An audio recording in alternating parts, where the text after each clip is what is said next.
তো hi everyone, আজ আমরা কথা বলবো হাই বিপি কন্ট্রোল করার জন্য কয়েকটি ইউজফুল এবং ইফেক্টিভ হোম রেমেডি নিয়ে। তো আপনার ব্লাড প্রেশার যদি হাই হয়ে থাকে এবং আপনি ওষুধ ছাড়াই আপনার ব্লাড প্রেশারকে কন্ট্রোলে আনার চেষ্টা করছেন, তাহলে এই ভিডিওটি শুধুমাত্র আপনাদের জন্যই। তো চলুন দেরি না করে ভিডিওটি শুরু করা যাক এবং জেনে নেওয়া যাক এই তিনটি হোম রেমেডি সম্বন্ধে। তো ভিডিওটির আগে এই সমস্ত হোম রেমেডি সম্বন্ধে তো আমরা জানবই, তার আগে আমরা জেনে নিই যে এই যে হাই ব্লাড প্রেশার এটি কী কারণে আমাদের মধ্যে ডেভেলপমেন্ট হয়ে থাকে এবং আমাদের শরীরের উপরে এর কি প্রভাব পড়ে থাকে।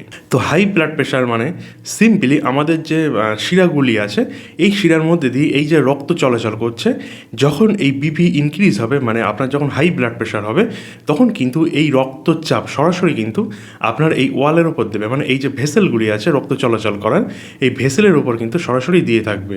তো এই যে বিপি মানে আমরা নর্মাল হিসাবে যেটি ধরে থাকি সেটি হলো 120/80, মানে আপনার শরীরটি সঠিকভাবে প্রপারভাবে ওয়ার্ক করার জন্য এই ব্লাড প্রেশারটাই কিন্তু আপনার জন্য যথেষ্ট। তো এই রেঞ্জের থেকে যদি আপনার বিপি অনেকটা কমে আসে কিংবা এর থেকে অনেকটা বেশি ইনক্রিজ হয় মানে রাইজ হয়ে যায়, তাহলে কিন্তু এই দুটি ক্ষেত্রেই আপনার জন্য ডেঞ্জারাস সিচুয়েশন ক্রিয়েট করতে পারে।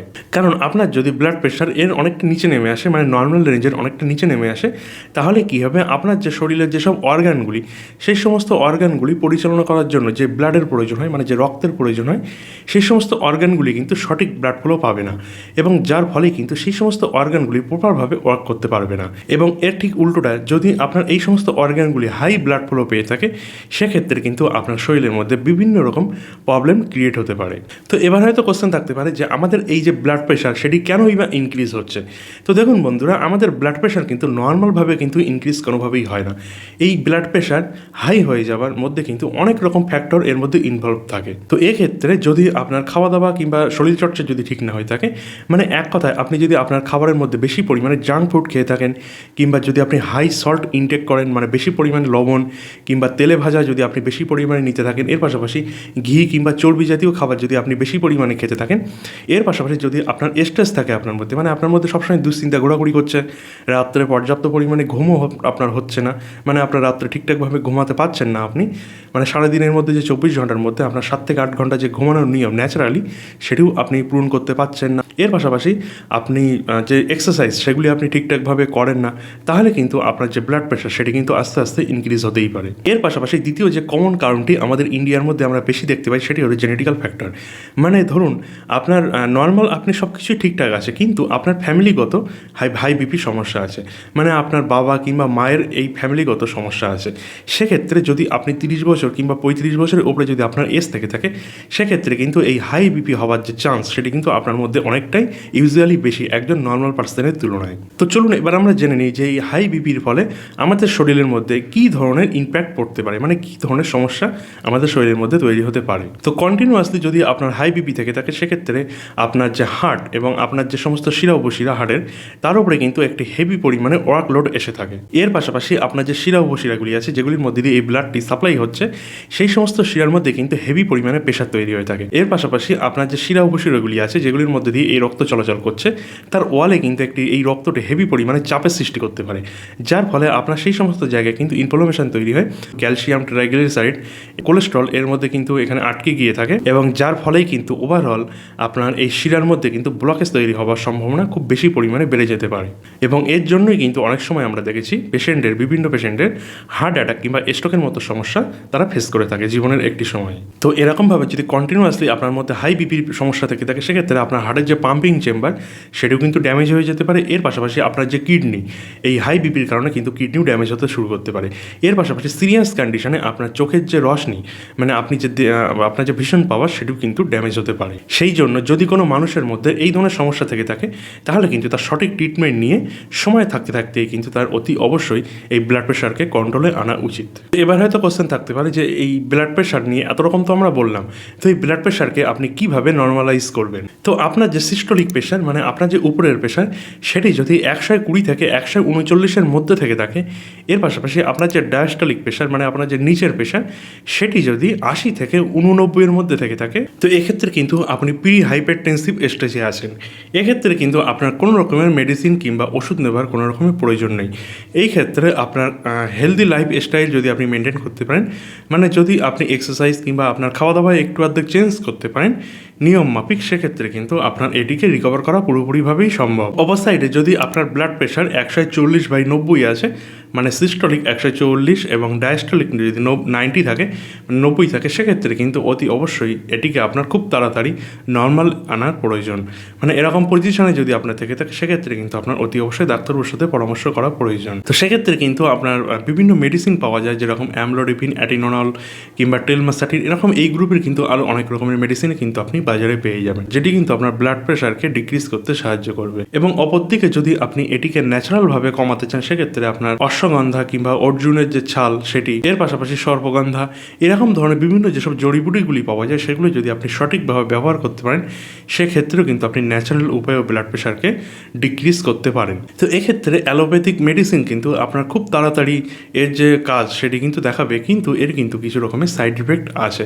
অপরদিকে যদি আপনি এরকম ন্যাচারাল উপায়ে বিপি কমাতে চান, মানে এরকম ধরনের অশ্বগন্ধা কিংবা সর্পগন্ধা এই টাইপের যদি ন্যাচারাল হার্বস দিয়ে আপনি আপনার ব্লাড প্রেশারকে নর্মালাইজ করেন, সেক্ষেত্রে কিন্তু এর কোনো সাইড ইফেক্ট নেই, কিন্তু এটি কিন্তু আপনার স্লোলি প্রসেস, মানে এটি কাজ করবে কিন্তু খুব ধীরে ধীরে। তো এক্ষেত্রে আপনি কোন ট্রিটমেন্টের মধ্যে আপনি যাবেন সেটি কিন্তু সম্পূর্ণ আপনার পার্সোনাল ইন্টারেস্ট এবং সম্পূর্ণ কিন্তু আপনার ব্যক্তিগত চয়েস। তো এই ভিডিওটির মধ্যে আজকে যেহেতু আমরা ন্যাচারাল উপায়ে ব্লাড প্রেশার কমানোর কথা বলছি, সেই জন্য কিন্তু আজকে আমরা এই ভিডিওটির মধ্যে আপনাদেরকে এরকম 4টে হার্বস নিয়ে আলোচনা করব, যে 4টি ঔষধ যদি আপনি ব্যবহার করেন বা ন্যাচারাল মেডিসিন যদি আপনি ব্যবহার করেন, সেক্ষেত্রে কিন্তু ন্যাচারাল উপায়ে আপনি আপনার ব্লাড প্রেশারকে কম করতে পারেন মেডিসিন ছাড়াই। সবচেয়ে প্রথম যেটি থাকবে সেটি হলো অর্জুনের ছাল। তো এই অর্জুনের ছাল কিন্তু আপনার যে ব্লাড ভেসেল সেটিকে কিন্তু রিল্যাক্স করে, মানে আপনার যে ব্লাড ভেসেলগুলি আপনার শরীরের মধ্যে আছে সেটিকে কিন্তু আস্তে আস্তে রিল্যাক্স করে, মানে শিথিল করে আস্তে আস্তে কিন্তু আপনার ব্লাড প্রেশারকে কম করে থাকবে। এর জন্যই কিন্তু আপনার ব্লাড প্রেশার আস্তে আস্তে নর্মালাইজ হতে থাকবে। এর পাশাপাশি এই অর্জুনের ছাল কিন্তু আপনার ট্রাইগ্লিসারাইড এবং কোলেস্টেরলের লেভেলটাকেও কিন্তু ধীরে ধীরে কম করতে সাহায্য করবে, যার জন্য ওভারঅল অন্য যেসব ডিজিজগুলি সেগুলিও কিন্তু আপনার মধ্যে হওয়ার চান্স অনেকটাই কমে যাবে। এই অর্জুনের ছাল যদি আপনি সঠিক মাত্রায় নিতে চান, সেক্ষেত্রে এরকে কিন্তু প্রথমে আপনার পাউডার ফর্মে বানিয়ে নিতে হবে। নিয়ে 5 গ্রাম মাত্রায় আপনি এটিকে নিয়ে নেবেন এবং এই পাউডারটিকে আপনার 1.5 কাপ জলের মধ্যে দিয়ে আপনার কিন্তু ফোটাতে হবে এবং ততক্ষণই ফোটাবেন যতক্ষণ এই জলটি আপনার 1.5 কাপের থেকে 1 কাপে না চলে আসছে। এবং এটিকে ফুটিয়ে নেওয়ার পর এটিকে খুব ভালোভাবে আপনি ছেঁকে নেবেন। নেওয়ার পর সকালবেলা ব্রেকফাস্টের আগে আপনাকে কিন্তু এটি চায়ের মতন করে খালি পেটে নিতে হবে। এটি নেওয়ার ফলেই কিন্তু আপনার ব্লাড প্রেশারটি স্লোলি ধীরে ধীরে আস্তে আস্তে আপনার কমতে শুরু করবে। তো নেক্সট যে হোম রেমেডি নিয়ে আমরা কথা বলবো সেটি হলো অশ্বগন্ধা। তো এই অশ্বগন্ধা কিন্তু খুবই পপুলার একটি হার্বস। এটা কিন্তু আমাদের শারীরিক যে বিভিন্ন রকম সমস্যাগুলি তৈরি হয় সেই সমস্ত সমস্যার জন্য কিন্তু খুবই একটি ভালো মেডিসিন এবং খুব একটি পপুলার হার্বস। এই অশ্বগন্ধার মধ্যে কিন্তু স্ট্রেস এবং এক্সাইটি কম করার জন্য যে কম্পাউন্ড সেটি কিন্তু এর মধ্যে পাওয়া গিয়ে থাকে। তো এই যে অশ্বগন্ধা এটি কিন্তু ঘুমের কিন্তু খুব একটি ভালো ওষুধ, মানে যাদের স্লিপিং প্রবলেম আছে তাদের ক্ষেত্রে কিন্তু এই অশ্বগন্ধা খুবই একটি কার্যকরী। মানে যদি আপনার স্লিপিং প্রবলেম থেকে থাকে সেক্ষেত্রে কিন্তু এই অশ্বগন্ধা আপনার জন্য খুবই উপকারী এবং এর জন্যই কিন্তু ধীরে ধীরে আপনার ব্লাড প্রেশারটি কম হতে থাকে। তো বন্ধুরা 90% পেশেন্টের ক্ষেত্রে আমরা এটি দেখেছি যে এই যে হাই বিপি তাদের হয়ে থাকে কিন্তু শুধুমাত্র অ্যাংজাইটি এবং স্ট্রেসের কারণেই, যার জন্য অশ্বগন্ধা নেওয়ার ফলে কিন্তু এই দুটি জিনিসই আপনার প্রিভেন্ট হবে এবং ওভারঅল কিন্তু আপনার হাই বিপির সমস্যার হাত থেকে আপনি মুক্তি পাবেন। তো এক্ষেত্রে অশ্বগন্ধাকে যদি আপনি হাই বিপির ক্ষেত্রে ইউজ করতে চান, সেক্ষেত্রে 2 রকম পদ্ধতিতে কিন্তু আপনি নিতে পারেন। তো এর যে পাউডার ফর্ম সেটিও কিন্তু আপনি মার্কেটে পেয়ে যাবেন এবং এর যে ক্যাপসুল ফর্ম সেটিও কিন্তু মার্কেটে অ্যাভেলেবেল, সেটিও কিন্তু আপনি পেয়ে যাবেন। তো যদি আপনি এর পাউডার ফর্মটি নিতে চান, সেক্ষেত্রে 5 গ্রাম পাউডার আপনি আপনার দিনের মধ্যে 2 টাইম এটিকে কিন্তু আপনার নিতে হবে। তার ফলে কিন্তু আপনি যথেষ্ট ভালো মাত্রায় একটি রেজাল্ট আপনি পেয়ে যাবেন। এবং যদি আপনি ক্যাপসুল ফর্মে নিতে চান, সেক্ষেত্রে 500 mg যে ক্যাপসুলগুলি পাওয়া যায় অশ্বগন্ধার, সেটি কিন্তু আপনার দিনের মধ্যে 2 টাইম জলের সাথে কিন্তু আপনার সেবন করতে হবে। এর ফলে কিন্তু আপনার ব্লাড প্রেশারের ক্ষেত্রে আপনি অনেকটা ইম্প্রুভমেন্ট দেখতেই পাবেন। এবার আমরা লাস্ট যে হার্বটি নিয়ে কথা বলবো সেটি হলো সর্পগন্ধা। তো সর্পগন্ধাকে কিন্তু ব্লাড প্রেশার প্রেশার ট্রিটমেন্টের ক্ষেত্রে সবচেয়ে পপুলার এবং সবচেয়ে বেশি ইফেক্টিভ বলে ধরা হয়ে থাকে। আপনি যদি দিনের মধ্যে 100 থেকে 200 mg যদি সর্পগন্ধার এক্সট্রাক্ট যদি নিতে পারেন, সেক্ষেত্রে আপনার ব্লাড প্রেশার 100% ইম্প্রুভমেন্ট আপনি দেখতেই পাবেন। তো এবার হয়তো আপনাদের কোশ্চেন থাকতে পারে, এই যে সমস্ত ন্যাচারাল মেডিসিনগুলো নিয়ে আমরা আলোচনা করলাম, এটি কি সারা জীবনই আপনার খেয়ে যেতে হবে? তো দেখুন বন্ধুরা, যদি আপনি আপনার লাইফ স্টাইলের মধ্যে কোনো রকম চেঞ্জেস না আনেন, মানে এখন যেরকমভাবে চলছেন সেরকমভাবে যদি আপনি উল্টোপাল্টা খাওয়া দাওয়া করেন এবং উল্টোপাল্টাভাবে আপনি লাইফ স্টাইল জীবনযাপন করেন, সেক্ষেত্রে কিন্তু এই যে রেমেডিগুলি নিয়ে আমরা কথা বললাম, এগুলি কিন্তু আপনার হোল লাইফে কিন্তু খেয়ে যেতে হবে। তো সেই জন্য ধীরে ধীরে যদি আপনি আপনার মধ্যে একটি ড্রাস্টিক্যালি চেঞ্জ যদি আনতে পারেন, মানে আপনার লাইফ স্টাইলের মধ্যে যদি চেঞ্জেস আনতে পারেন, সেক্ষেত্রে কিন্তু এই হাই ব্লাড প্রেশারের সমস্যার হাত থেকে কিন্তু আপনি সম্পূর্ণ 100% মুক্তি পেতে পারেন। তো এর জন্য কিন্তু আপনার লাইফ স্টাইলেও কিছু পরিবর্তন আনতে হবে। যেরকম আপনার কিন্তু হেলদি লাইফস্টাইল মেনটেন করে চলতে হবে। যেমন সপ্তাহে অন্তত 5 দিন 30 মিনিট থেকে 1 ঘন্টা পর্যন্ত কিন্তু সকালে উঠে আপনার একটু হালকা এক্সারসাইজ করতে হবে। সেটি হাঁটাও হতে পারে, দৌড়ানোও হতে পারে, কিংবা বিভিন্ন ধরনের যোগা প্রাণায়ামও কিন্তু হতে পারে। তো ন্যাচারালভাবে কিন্তু আমরা মর্নিং ওয়ার্ককেই কিন্তু আমরা বেশি প্রেফার করে থাকি। 30 মিনিট থেকে 1 ঘন্টা অন্ততপক্ষে সপ্তাহে 7 দিনের মধ্যে 5 দিন। এর পাশাপাশি হেলদি খাবার দাবার কিন্তু খেতে হবে। যেরকম বেশি পরিমাণে প্রসেস ফুড, চিনি, মিষ্টি, সুগার এই জাতীয় জিনিস কিন্তু আপনার বেশি পরিমাণে খেলে হবে না। এর পাশাপাশি আপনার ঘি, মাখন, তেল কিংবা বাইরের যেসব ফাস্ট ফুডগুলি, সেগুলি কিন্তু কোনোভাবে আপনার বেশি পরিমাত্রায় খেলে হবে না। এর পাশাপাশি যদি আপনি স্মোকিং করেন কিংবা অ্যালকোহল সেবন করেন, এটিও কিন্তু কোনোভাবে আপনার সেবন করলে হবে না। এগুলিকে কিন্তু আপনার সম্পূর্ণরূপে ত্যাগ করতে হবে। তো এক্ষেত্রে কিন্তু আপনার হেলদি লাইফস্টাইল মেনটেন করতে হবে। যেরকম সপ্তাহে অন্তত 7 দিনের মধ্যে 5 দিন 30 মিনিট থেকে 1 ঘন্টা কিন্তু আপনার মর্নিং ওয়ার্ক করতে হবে। সেটি কিন্তু নর্মাল মর্নিং ওয়ার্ক করলেই হবে, খুব যে হাই ফাই কিছু করতে হবে সেরকম কিন্তু একদমই নয়। যদি আপনি মর্নিং ওয়ার্ক না করতে পারেন, সেক্ষেত্রে কিন্তু যোগা প্রাণায়ামও করতে পারেন। এর পাশাপাশি খাওয়া দাওয়ার মধ্যে কিন্তু একটি চেঞ্জেস আনতে হবে, মানে হেলদি জিনিস খেতে হবে।